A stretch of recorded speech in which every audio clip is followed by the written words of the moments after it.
Hey, I'm Markia. Want to hear something scary?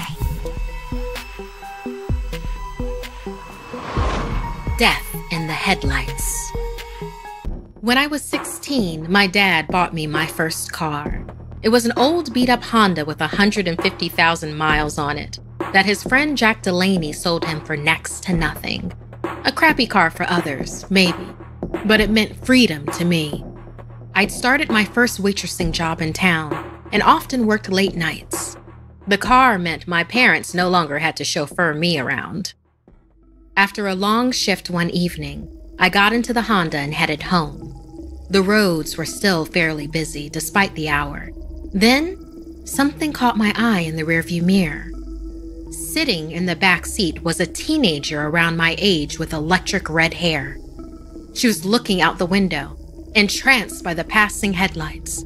My hands were frozen around the steering wheel, eyes back on the road. When I glanced into the mirror again, she was gone.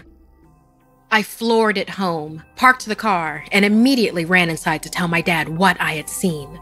He went straight out and checked the car. He brushed it off as a figment of my imagination. "Late night driving can do that," he said.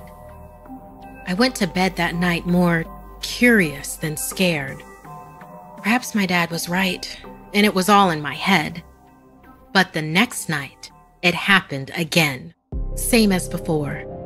She seemed to like the passing headlights and was sad when the road was empty. We never spoke a word.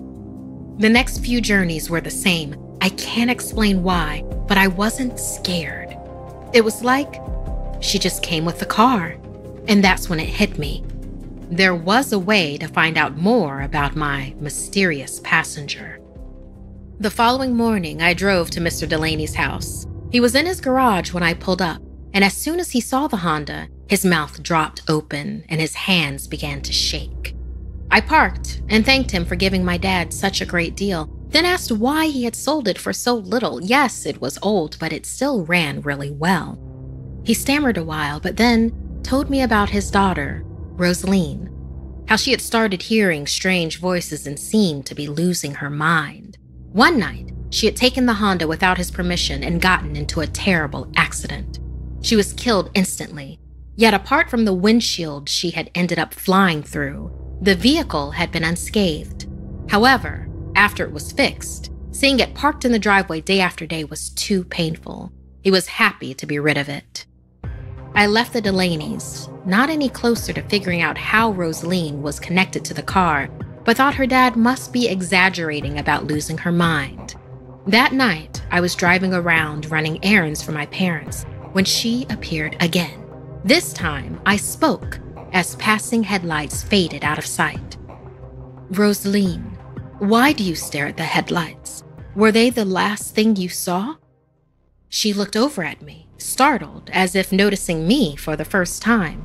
She made direct eye contact, and in a soft voice, she replied, "Yes, they're also the last thing that you'll see."